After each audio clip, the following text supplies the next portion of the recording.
Morgan Griffith, across the street. I don't know, do you work across the street? I do, Okay. yes. All right, well, good morning, and thanks for joining us. This report that we get annually is on our page. I think your testimony is also there. Yes, yeah, I sent it, to Patricia this week. I'll turn it over to you and however you want to proceed. Sure. So, for the record, my name is Morgan Griffith. I'm an agrochemical program manager with the Division of Plant Industry at the Agency of Ag. So I was quickly just asked to give a little background on the Ag Innovation Board. We call it AIB for short. And I think the best way for me to show that quickly is through our website. And just to give you, so it was formed through legislation that was passed in 2021. So it was officially started in 2022, and it was billed as a replacement to the Vermont Pesticide Advisory Council, or VPAC. And however, it wasn't a one-for-one replacement, right? So the goal of the AIB is to have a more holistic approach and to expand beyond just pesticides. So here you can see it has the legislation outlines 12 different charges of all the things that we can look into, in addition to anything that comes up. So probably for the past 2.5 years, what you've heard from me and anything from the board has been neonicotinoid treated seeds, neonicotinoid pesticides, right? And the BMPs. So that's what you've heard from us in previous reports for the majority of the work that we've been doing. But other things are on here, including plant biostimulants, and also ag plastics, ag waste, biodegradable alternatives to ag plastic. And that's the majority of what we're going to talk about today. The group is made up of people from Agency of Ag, Agency of Natural Resources, crop consultant, soil biologist. We have organic farming representative, conventional dairy, fruit and veggie farmer. We have a non-dairy livestock farmer. We have an environmental advocacy organization represented, and UVM Center for Sustainable Agriculture. And are those 13 people all appointed by the secretary? Yes. Yep. To serve 3 year, 5 years? So the way that it's written is the initial one, we had some 1 and 2 years, and then 3 years. So the majority of them are 3 years. And we've had some turnover, and I do have at the end of my presentation of membership turnover starting in 2026, but also we had some turnover in 2025. I imagine that the names of the board members will be familiar largely to us. Yeah, so we definitely, we have cycled since that original 2022 membership list. We've, got some new people in and out. And as you know, it's especially because we were charged with that neonic research and studying and making those recommendations. We met in those first 2 or 3 years every month. And so it was quite a big time commitment for members. So in 2025, we started and we're continuing in 2026, meeting every other month. The statute requires us that we meet at least 4 times a year. So we've met 6 times in 25, and that's the plan for 26 as well. Did we designate this list of members? Yeah, so this is just pulled from statute. I just the website just makes it easier to read. Yeah. Representative O'Brien. So Morgan, how can we find the current sitting members? Yeah, so that's in the end of the report. Okay. And I also have it, and I can jump to those slides if you want to see right now. So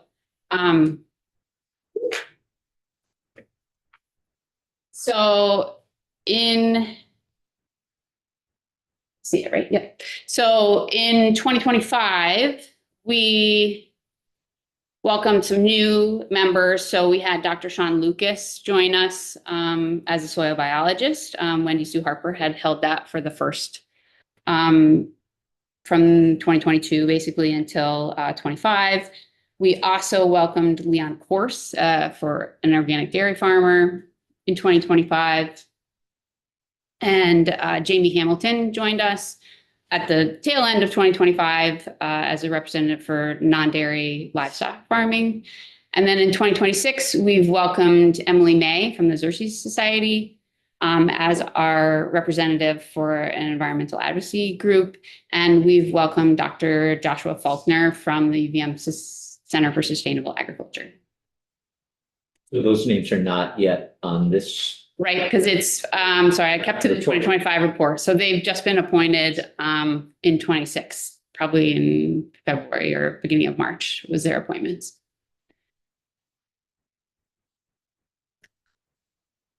I just have these.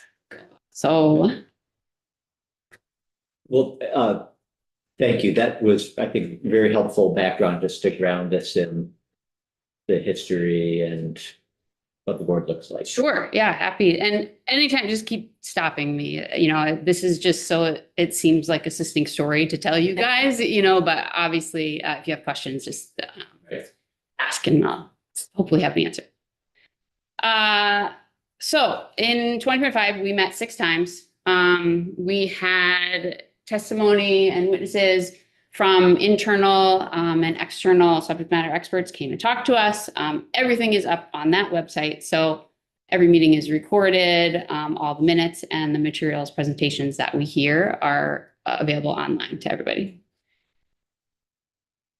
So I'm going to start. So part of that statute that formed the AIB requires the board to survey farmers every year. So this slide you've seen when I came in to talk about the 2024 AIB report, but it frames the beginning of this story of how we ended up where we were for 2025. And so in this survey, we asked 2 questions. And you can see that in 2024, the top 2 environmental impacts of concern when using ag inputs were non-target pollinator exposure and disposal of farm materials like tires, pesticides, and plastics. So the same 2 questions were asked in 2025 as part of a survey that was disseminated by the UVM Entomology Research Lab to high tunnel growers in the Northeast region. So 43 farmers completed the survey, but only 9 were from Vermont. The Vermont responses did follow the same trends as all the other farmers in the Northeast region.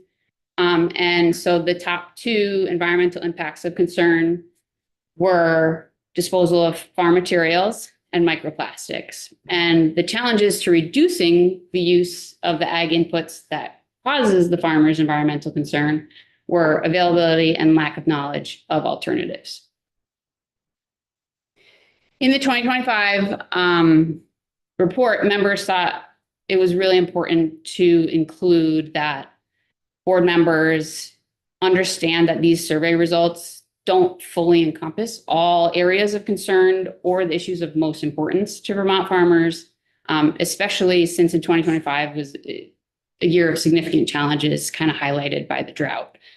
Also, the AIB wanted to recognize the low participation in this survey. And so are continuing to develop survey strategies that help increase participation, but also gives the board information that's helpful and reflects issues of importance to Vermont farmers. Teaser for 26. Yeah, go ahead. Yeah, how do you contact farmers to find out if they want to fill out your survey or not? Yeah, so obviously this one we outsourced it, right? So in 25, we said, okay, people are already doing a survey, just add our 2 questions in there, which Yeah. is part of the reason why it was only 2 People questions. meaning some other So, agricultural. right, UVM Entomology, they were already doing a survey that they've done historically. Yeah. This year, what AIB we're trying, right, is we have a piece of paper and went to every grower meeting this winter and we're like, you need to fill out this piece of paper before you can leave the room. Yeah. So that's what we've done. So we made the circuit. So anytime our field agents went to a meeting, anytime I went to a meeting, anytime our members went to a meeting, they brought the paper and filled it out. So we do have, I think I just presented last month to AIB. I think we have maybe 35 so far this year, but we're going to continue doing that throughout the whole 2026. We did make it electronically accessible also, and so we put it in AgriView and things like that with the scannable code. I did get somebody, we put it in AgriView, cut the newspaper out and mail it back to me. Yeah, And so we were just trying to make it so that you have it right there, it's easy and convenient. We don't want it to be a pain. Yeah. Basically is what their strategy has been so Yeah. far. I just thought it might be hard to reach all of It them is. because they're busy with things. Yeah. And I just thought, what's the way that works? It sounds like We don't know you're yet. trying lots of things and hoping one of them or all of them Yeah. in enough pieces will add up to working. Yeah. Yeah. And the questions too are, so you'll see where we're netting out, right? Is I'm alluding to, we did a lot with ag plastics. So that's what the questions were for 2026 is mostly about ag plastics. We also worked a little bit with Ben and Jerry's this year. They do a metrics, kind of collecting data from their caring dairy participants. And so same thing like we did this year, we asked to piggyback on current things that people are already asking questions. Hey, can you just add 2 more questions that we can use the data from? And so Ben and Jerry's Caring Dairy did include those questions this year in their surveys. I'm just wondering about the universe of farmers that you're trying to reach. The 2024 slide that you started with was people who apply pesticides. Yeah. Currently, are you trying to reach any farmer or is it the same group? So for 2026, any farmer, because it's ag plastic, right? So we were, dairy farmers, vegetable farmers. We haven't gone, maple tubing is also, so Sugaring Association.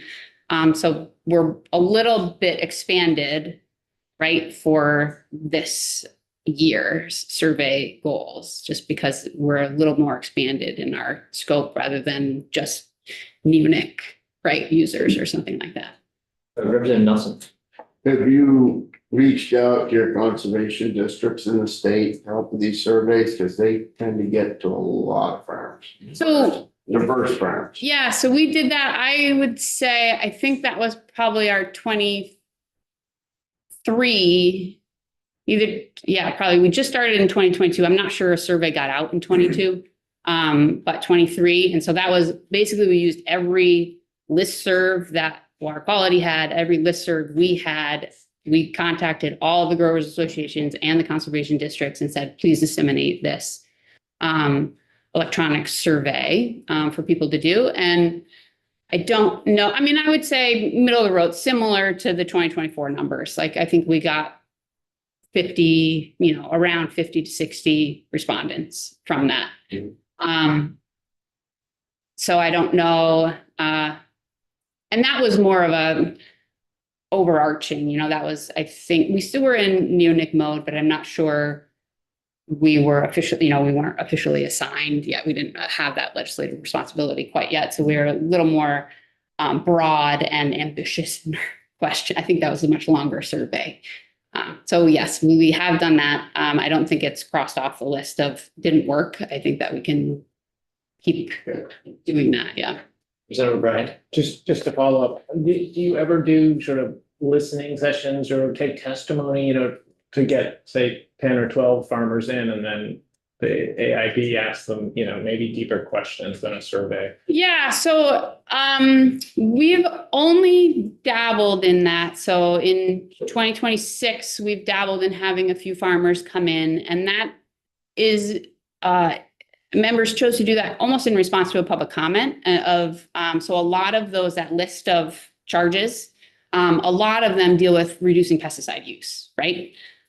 So I think that, we've been focused on neonic specifically, and then which involves reducing pesticide use, right? That's so I think, some of those charges have been checked with that, but not overarching recommendations about overarching pesticide use yet. So we had received some public comment of, hey, you should do that. So we have started contacting farmers, come in, tell us about your practices, right? That do that. So we had that at the beginning of 2026. But I think that's a really good idea of having more panel, things like that, to have greater participation in that.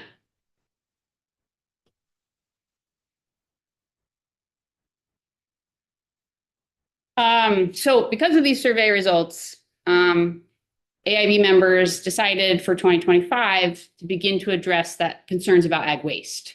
That those kind of rose to the top about the environmental concerns. If we have this stuff, we don't know what to do with it, and we have a lot of it. So in 25, AIB heard from Agency of Ag, DEC, recycling industry, a Canadian producer responsibility organization, the Connecticut River Watershed Farmers Alliance, dairy cooperatives, including Ben and Jerry's and Organic Valley, and a producer of a compostable plastic product.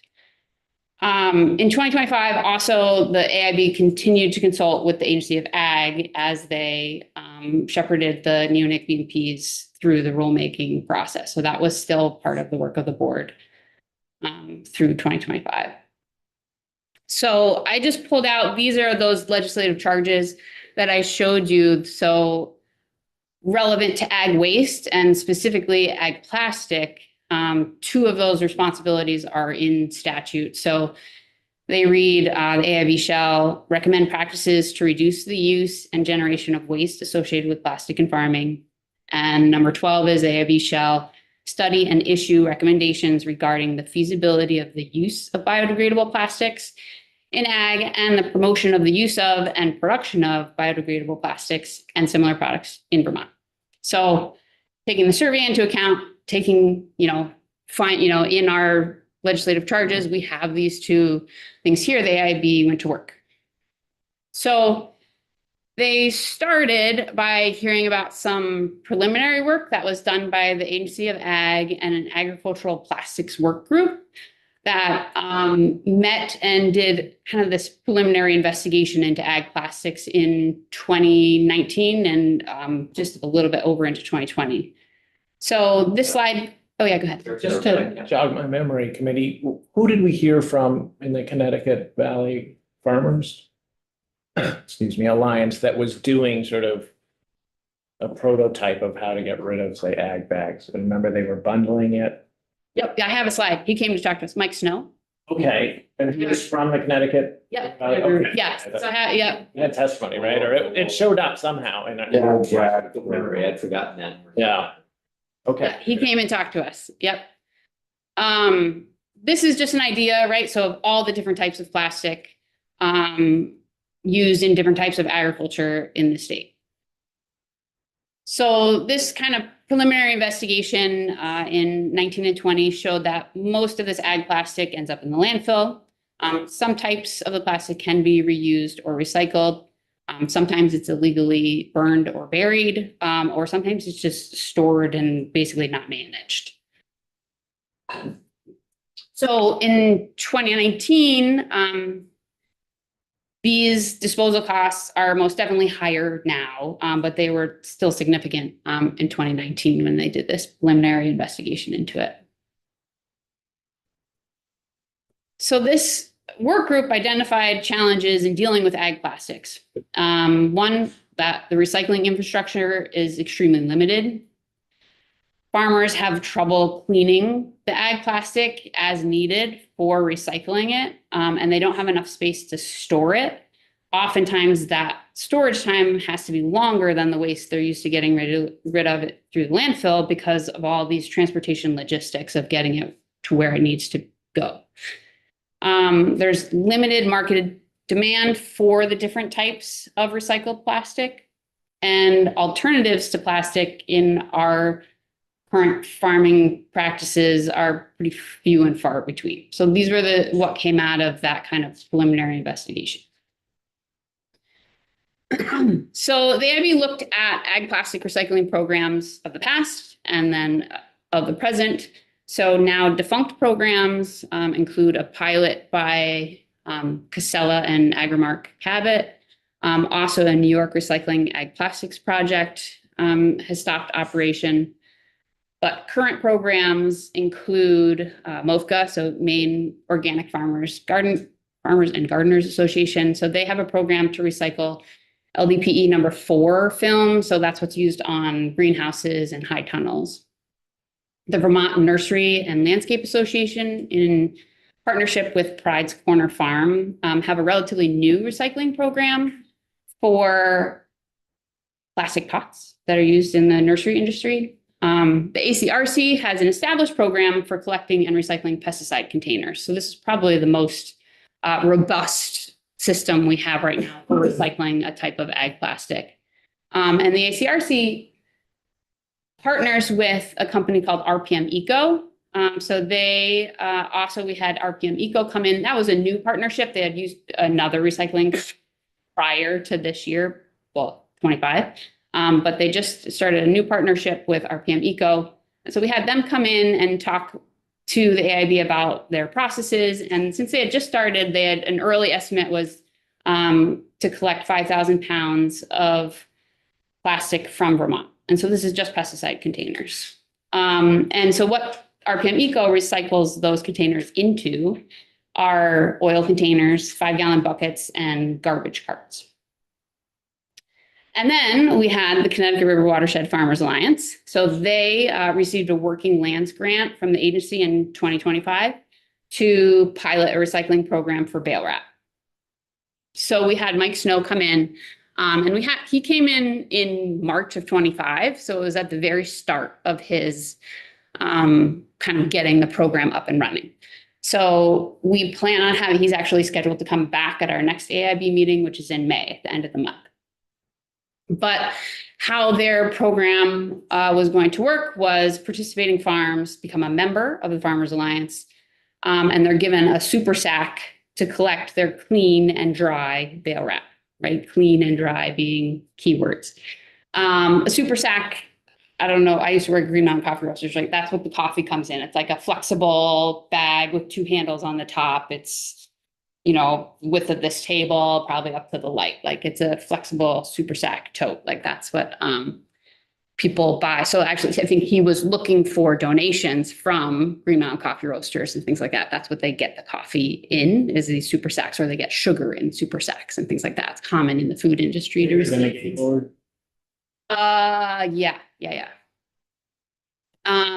So the idea was, so you give the participating farm a super sack, sorry, these are coming up, and they fill it with their clean and dry bale wrap.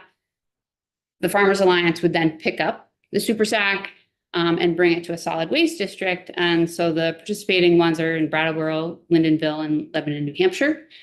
Then they compact the bale wrap or the film into bales, right? So can be more efficiently transported, right? It's kind of bulky, odd stuff, right? So they want to compact it into bales. So once the solid waste districts have accumulated a full truckload, then the Watershed Farmers Alliance would transport to a recycling company in Pennsylvania. So the Farmers Alliance was planning on, and I assume they did, compensating the solid waste districts for their labor and like storage space. So basically they were keeping these compacted bales on site until they had a full truckload for them, the Farmers Alliance, to come pick up and transport. So hopefully we'll hear more from Mike Snow in May. I did actually just yesterday talk to the company that was planning on, at least at the beginning of 25, receiving the plastic bales, and that company actually stopped receiving film. They basically lost their end market. No one wanted that resin that they made. Pennsylvania? Yeah. So I don't know yet. So I have to confirm with Mike of I think they found an alternative, but their original plan, right, had to pivot, which I think is common and is reflective over and over from what we're hearing, is that it's really hard. Bale wrap in particular, there's not much end market for that recycled resin to then go into something else. What is that particular resin in bale wrap? It's whatever. So they like pelletize it, is my understanding. And then I think part of it is because it's not clear, and it has, I think, well, to get to the pelletizing, it needs to be clean, right? So it sounds like recycling industries do have some sort of mechanical washing systems, but they have their limitations, and bale wrap can be really dirty. It's really hard for farmers to, I mean, you can probably tell us more. It's hard to clean that. crap, you know, like you're just like, it's like rocks too, you know what I mean? And so it's just like, it pushes the capability of their washing systems. But then once you get past that point, then you're pelletizing it into a resin that then I think gets made into basically reusable bags, or another film, right? And I think some of it can be sticky or tacky, but also it's the color. They want it to be clear. Representative Bartholomew. Well, you just kind of touched on it, the cleaning aspect of it. It's hard enough for farmers to dry the stuff. It's dirty inside and out. It's often used in the winter where how are you going to wash it? What does clean mean? And what does the farmer have to do to clean it? Yep. So I will tell you that our member Leon Force, our organic dairy farmer, asks every single person that comes to talk to AIB is how clean is clean? Right. What is That's this? what I'm asking you. What does this mean, right? So they've asked everybody and it's, you know, it's not a straight answer, right? Like it's just clean and dry, right? That's what Mike Snow was told. I would say just talking, I just called this woman yesterday and just talking to her, she was the one that explained like, yeah, we can wash it, but we can't wash it as much as it needs to be washed sometimes. She did say like the first like trial bales that she received from this project with the Connecticut River Watershed Farmers Alliance were great and acceptable. So their first pilot bales were acceptable to their company for recycling. It just is, you can get it and everything. It was just not worth that recycling company's time to process it if they can't sell then their end product to then be used into something else. Brian? Yeah, I just wondered on the going forward alternative sides, you know, whether it's EU, Canada, or wherever, are there biodegradable options now being explored or actually used? Because that seems like a better solution than So that's an area, there with his Brillo pad cleaning this. yes. In the winter. So that's an area that the AIB definitely from 25 to 26, you know, in 26 that we need to learn more about. I would say, and you'll see coming up, but one of the main problems is what do you need the bale wrap to do? You need it to provide, to seal in a specific environment, right? For that feed to be of the quality that you want. So you need that plastic to be durable and a barrier, right? To oxygen, moisture, light, so that it creates that conducive environment to make quality feed.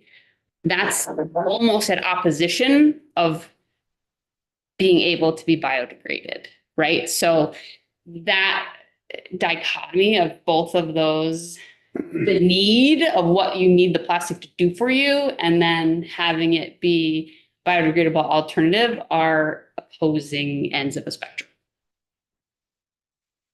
If you're doing in a row crop for 3 months, it's different than putting up a round bale that, you know, they don't last forever anyway, but if you can get 18 months out of them if properly stored. Nobody chew the whole. Yeah. Yeah. Five stone right now. And then, you know, ag bags are a totally different deal, and bunk cover.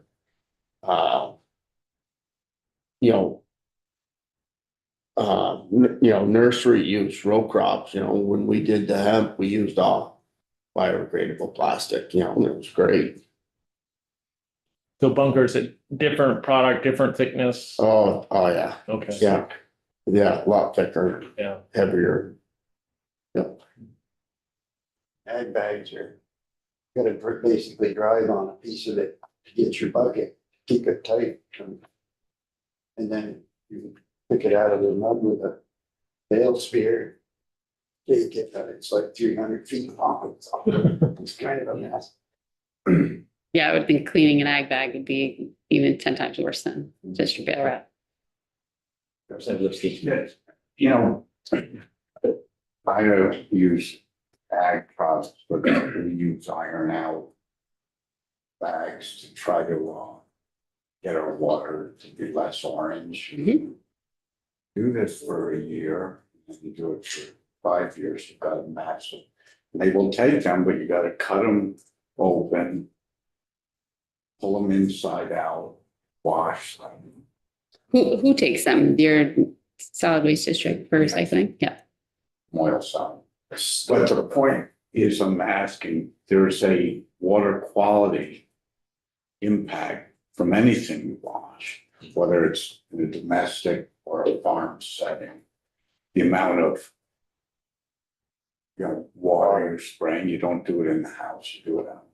So Where's the liability? somewhere you have to weigh what the environmental impacts of just the cleaning. Motor transport to Pennsylvania, then you don't have a market, so that's we face this in everything, including solid waste, so it's complex. And from a carbon, from a environment. Yeah, we did ask, that came up when Mike Snow came to talk to us about, like, because we were hearing about, well, they have to bring it to the solid waste districts and they have to go back and pick it up and then bring it to Pennsylvania, right? And so we're like, oh, are we going to study the carbon footprint of that? And he was very interested in doing it. Like, he himself didn't have the capacity, as part of his project to do it. But he was, like, if someone at UVM can do this for us, we'd love to know that. And so it's definitely out there to add to the complexity of it, of like, yeah, you're recycling this product, but how do you compare that to then your added, transportation? It can snowball. Representative Burt? Yeah, I'm curious as to what bale wrap in particular, the processing that takes place. Is there a melting, like a slicing, cutting process, a melting process? Are you familiar at all with? So I don't know yet, partly because, so definitely in 25, we didn't have anybody. So RPM Eco is the recycling industry that we came in. And then I basically spent the rest of the year trying to contact a recycling company that recycled ag plastic to no avail. So yesterday was the first time I had talked to somebody who had at one point taken it, no longer takes it. So I'm hoping she's also going to come in May, I think, and talk to the AIB so we can basically answer that question. It's like, we don't exactly know what that process is, other than anecdotally some sort of wash line and then somehow it turns into pellets. I'm guessing, often aside from government subsidies, tend to muddle the situation in terms of profitability, but profitability is usually a good indicator of how efficient something is, right? So if nobody wants to do it, fortunately, it's probably not very profitable. Yep. So it's also probably not an efficient process, which makes me wonder at some point, in terms of an energy, like obviously, why are we recycling in the first place? We're recycling, because there is the option to incinerate, right, and generate electricity or heat, which I think some places do. I'm not familiar. Yeah. And at what point are you at the borderline of, okay, the only way we can manage this plastic is to input a lot of energy into it in order to create this product that's marginally useful, right? So where is that line of actually it might make either this goes into a landfill or this gets incinerated and turned into power? Is that a discussion that you've had? Yeah, I think that's where most of these recycling companies that I'm trying to contact, they're learning that right now. You know what I mean? They're on either side of that line and they're, okay, let's try it. And no, we can't do it. Oh, let's try it. No, we can't do it. I would think, and we heard a lot from Canada and you'll hear coming up, that they have to recycle this stuff. So I'm hoping that we can get that, but I do think they count. So they call that waste to energy. That's considered recycling. They might, I think. It's part of that, like different types of recycling, like primary, secondary, tertiary, of like, well, okay, well, sometimes it's just goes into energy, right? And you're still getting something. It's not just being buried in the ground, right? So they're still considering that a type of recycling, that plastic. And so things like exactly Representative Jed was talking about that they seed bags. You don't want to, they're like the, and your pesticide containers, they have to be triple rinsed. Your seed bags are not rinsed, right? And however, they have residues. So there's a lot of guidance from industry of how to deal with your seed bags in the most environmental conscious way. And then for the most part right now, those seed bags are waste energy. They're just incinerated because they don't go into products that have any market that to be recycled into something else. I will recognize the hands that are up in the air at the moment, and then we'll go on, but we can maybe schedule some separate testimony, because this is a fascinating. Yeah, and I would say we're still learning, right? I'm Yeah. giving you a lot of teasers for 26. Like we are in the midst of it right now. We're still learning every meeting about new things. I mean, I still don't know if, we're going to come out with more recommendations than we have in 2025, but still it's not going to be an answer, right? Like we can give you, these are the things we learned. This is the recommendations from what we learned, but it's like, this is the solution is never going to come out of it, as you guys can tell. Representative Lipsky, Mine was brief, that's what they are. Back decade.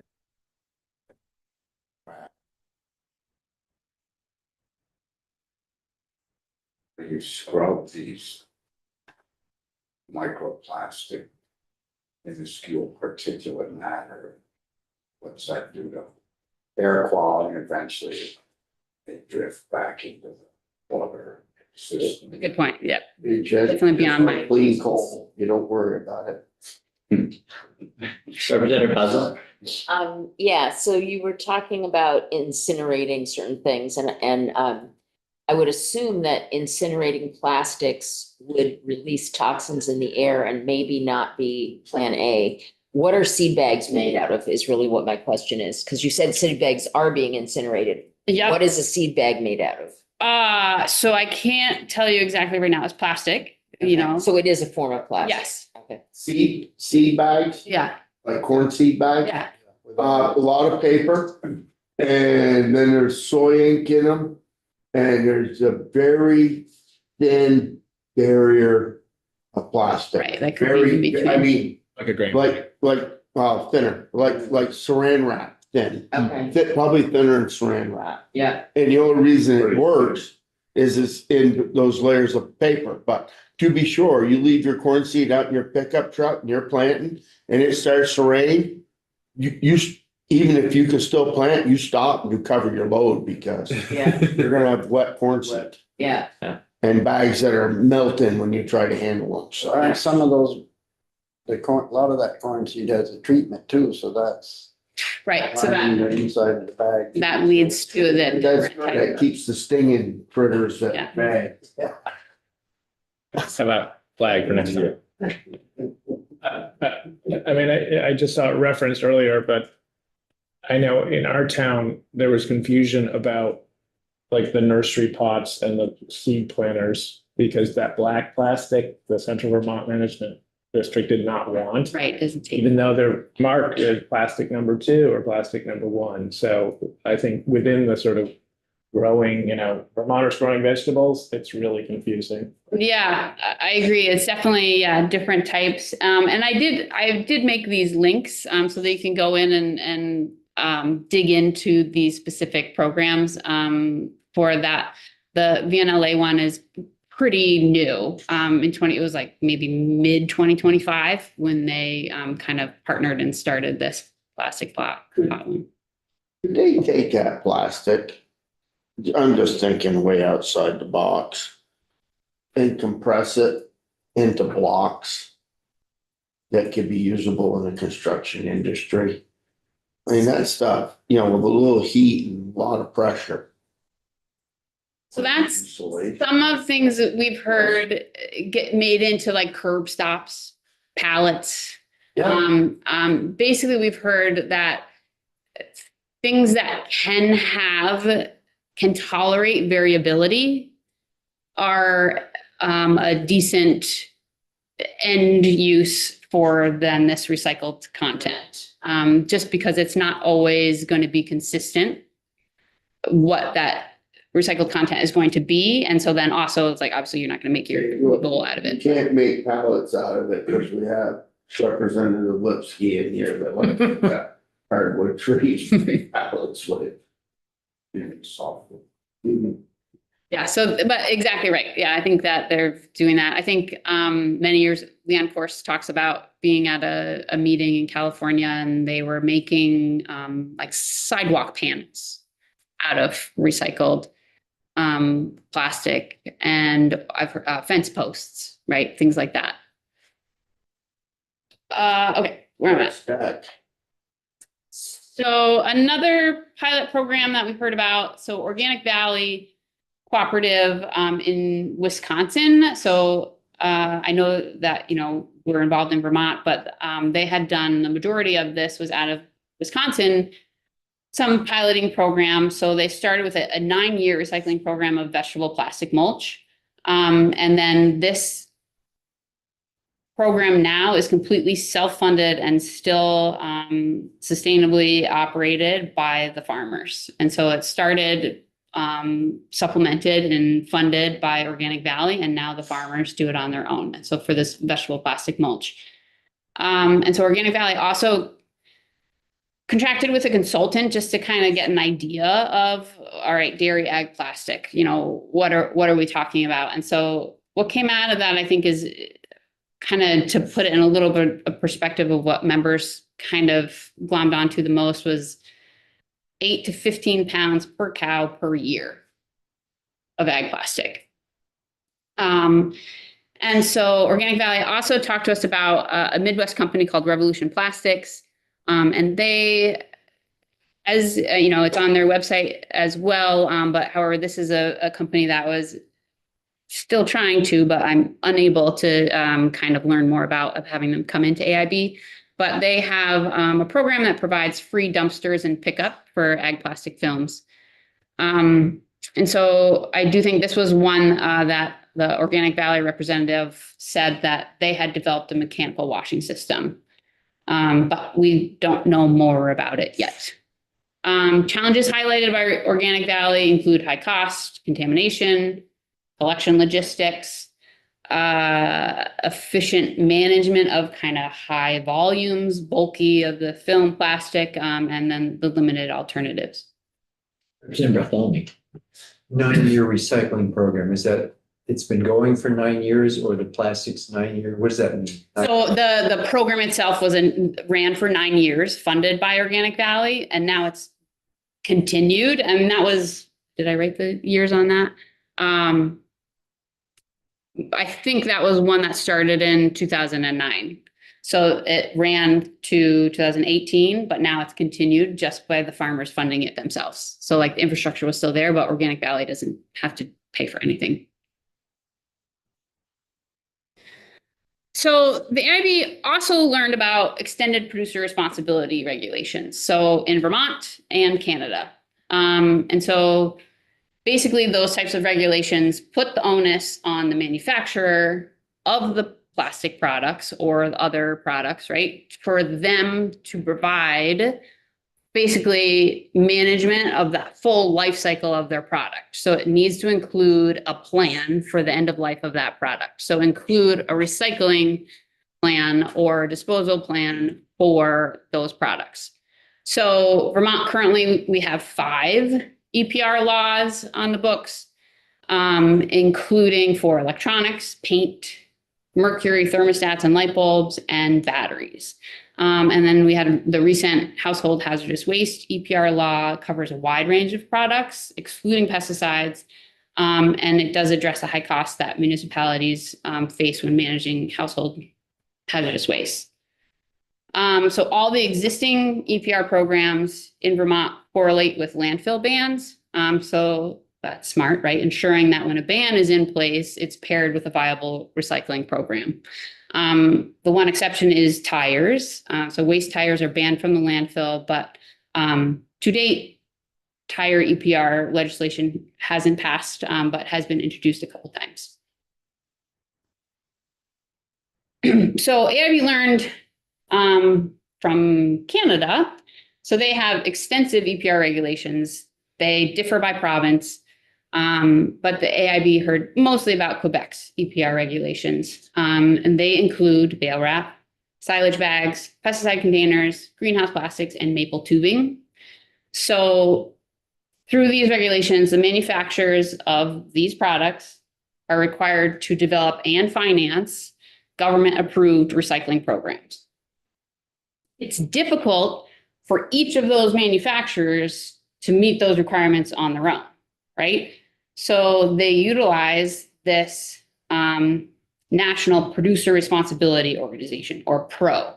In Canada, it's called Clean Farms. So that's who came to talk to us about. So they have a regulatory specialist, who came to talk to us specifically about Quebec.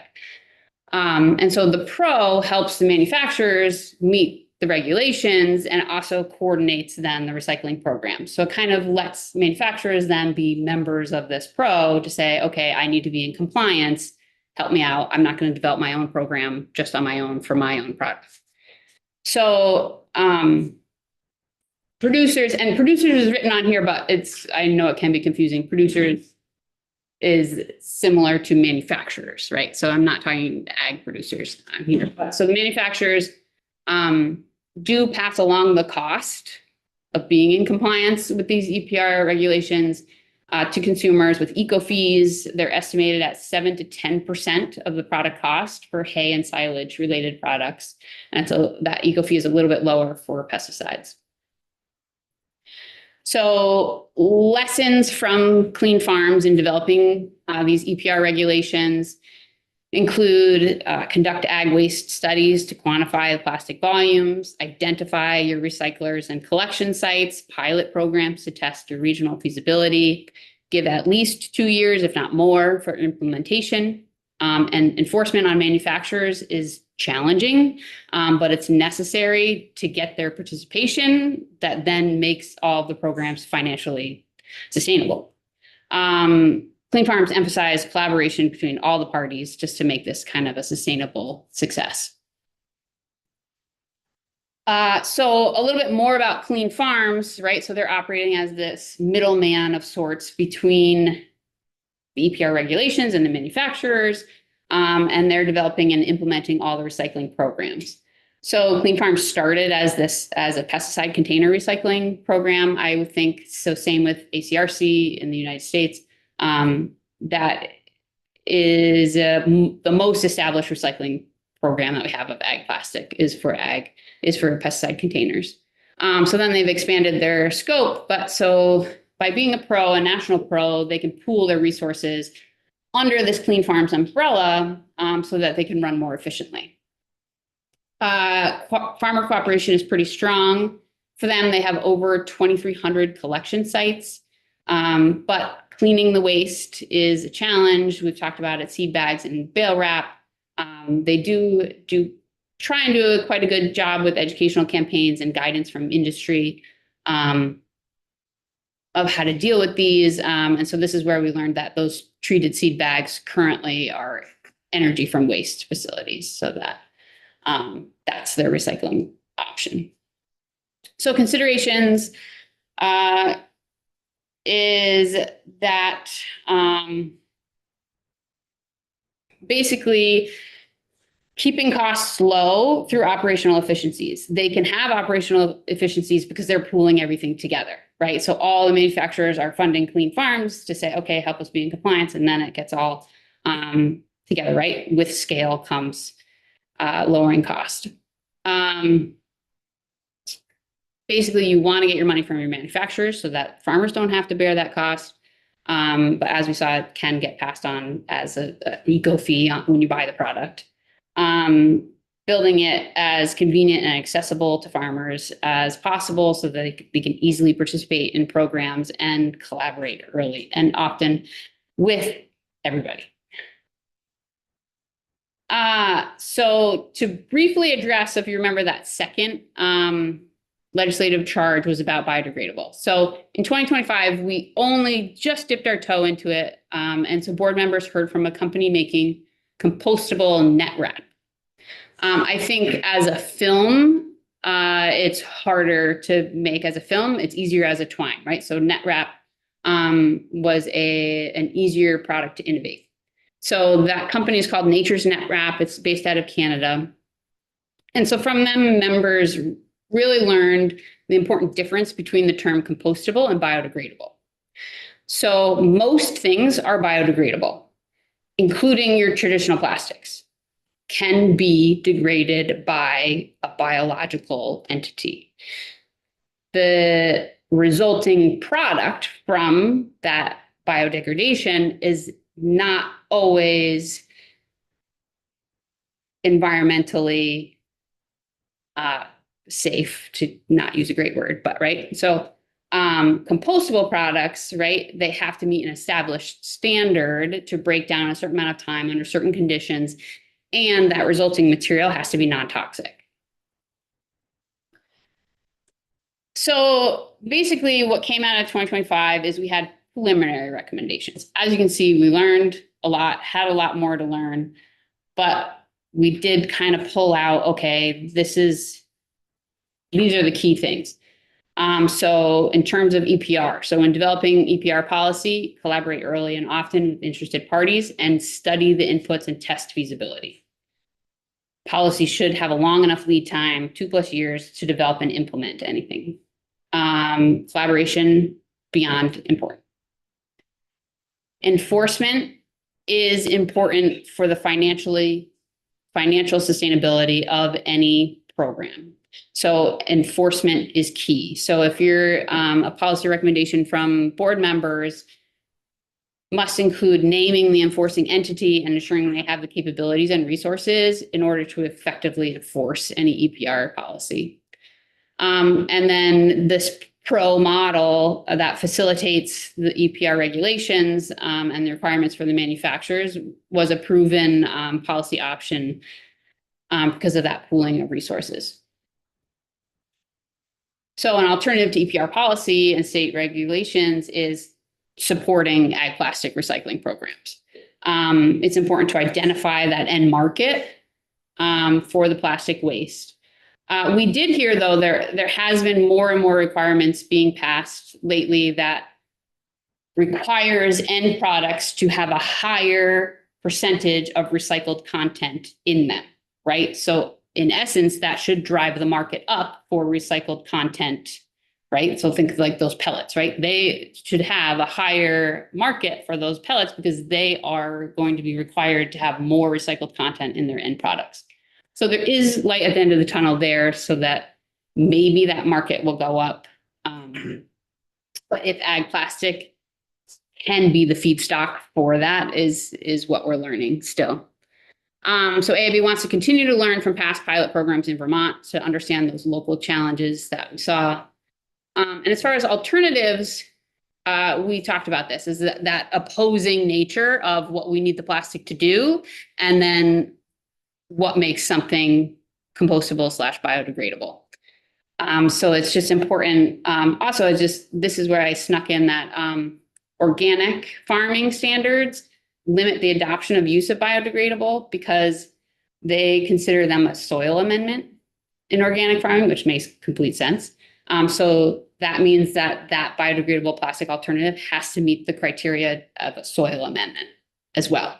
So I think to date, that it's not really allowed. You can't just use any biodegradable and organic, but we haven't heard more about that yet.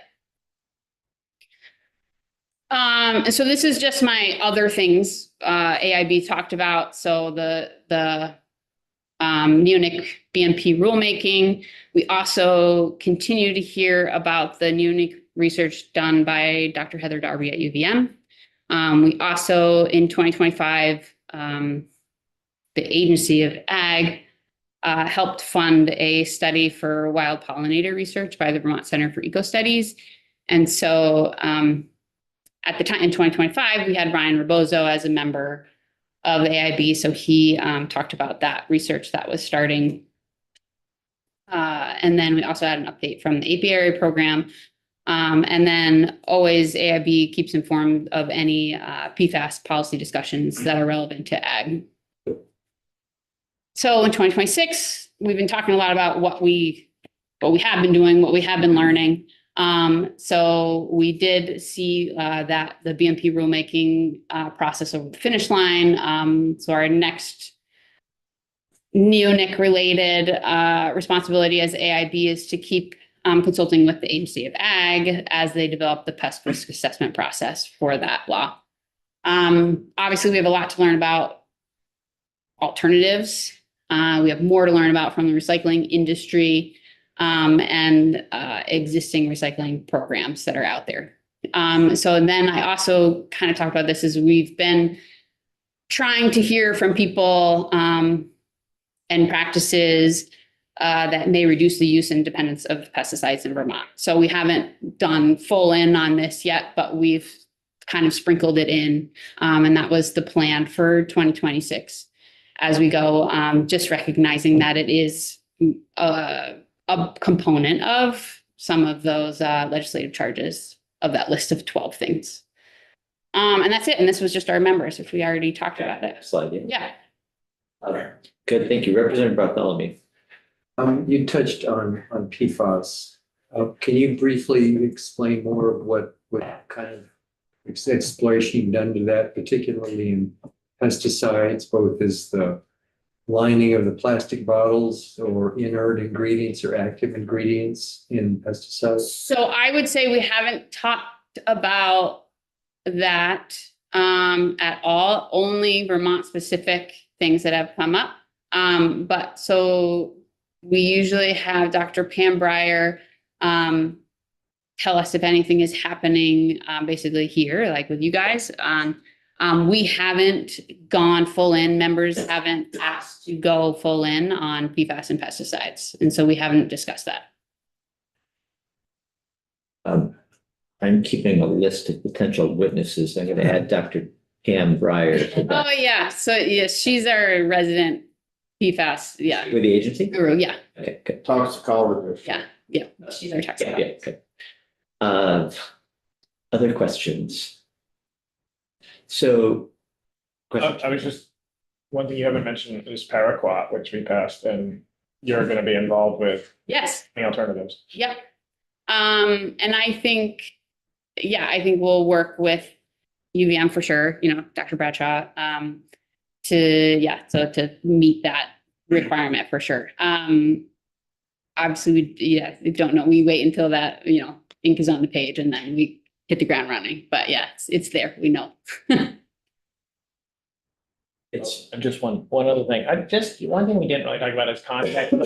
I'd love to see like tonnage wise or a visual picture of amount. Here's, ag plastic that we produce a year, and here's say the junk tires Vermont produces a year. I mean, do you ever look at like this, how big a problem is this? I mean, it's big, but it's compared to something like tires. Where does that? Yeah. So tires, I would have to go back and just look specifically at her presentation. She might have had, so we heard from someone who works in DEC. And I think they had some pretty good numbers for tires. For ag plastic, we don't know that right now, right? So that's part of kind of AIB's recommendation is we need a study that can figure this out for us, right? To understand the quantities that we're talking about.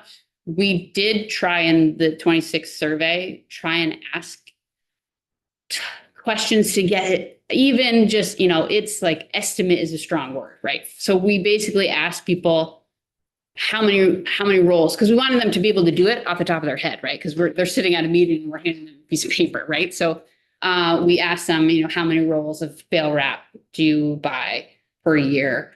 How many rolls of bunker cover, how many rolls of whatever net wrap or anything else you want to tell us that's plastic that you buy.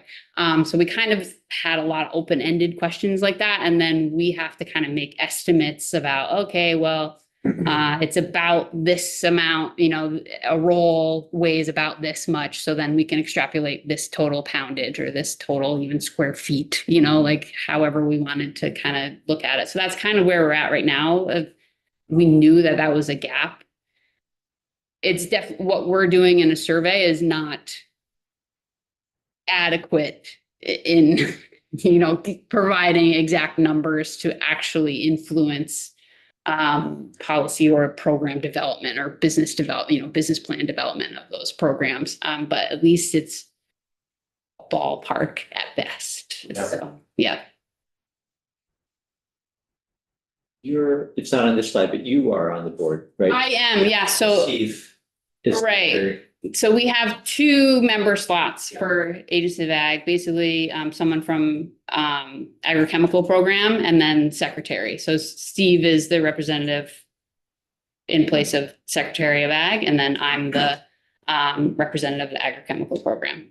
Laura is up there too, is she? So we have, a representative from water quality. So she's our water quality.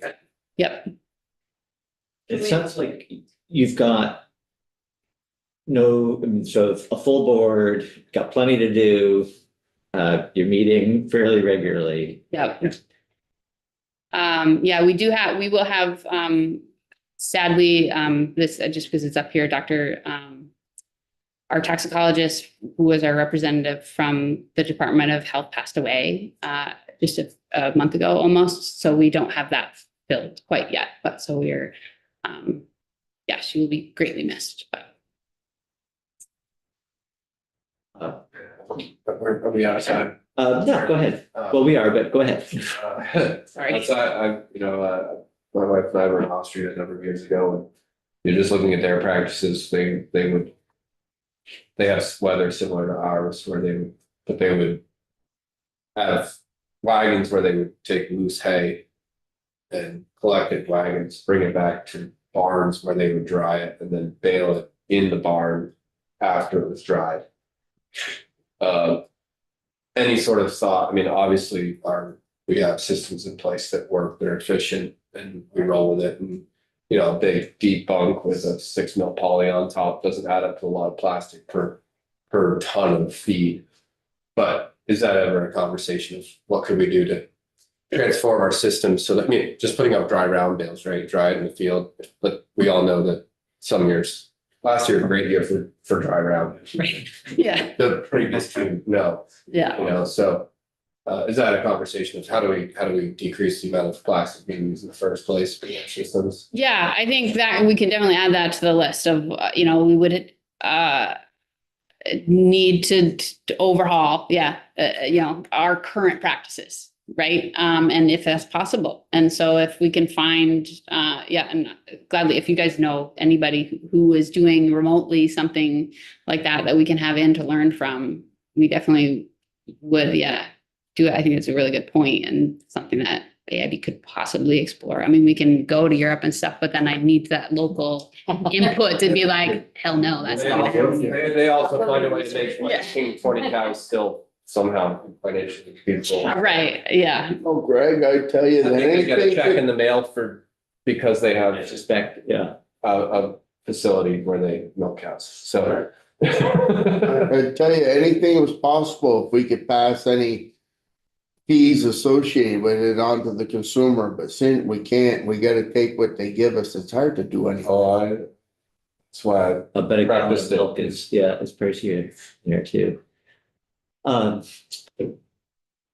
Really interesting conversation. Thank you for joining us. Thank you, guys. Maybe, I don't know whether we'll have time this year, but we should try and get an update once you've heard from the Connecticut. Sure, well, you'll get another report from us January of Yeah. 27 for sure, but yeah, we can give you a teaser, yeah. All right, we'll take a break. Steve, how flexible are you with your schedule? Take a break, I'm back.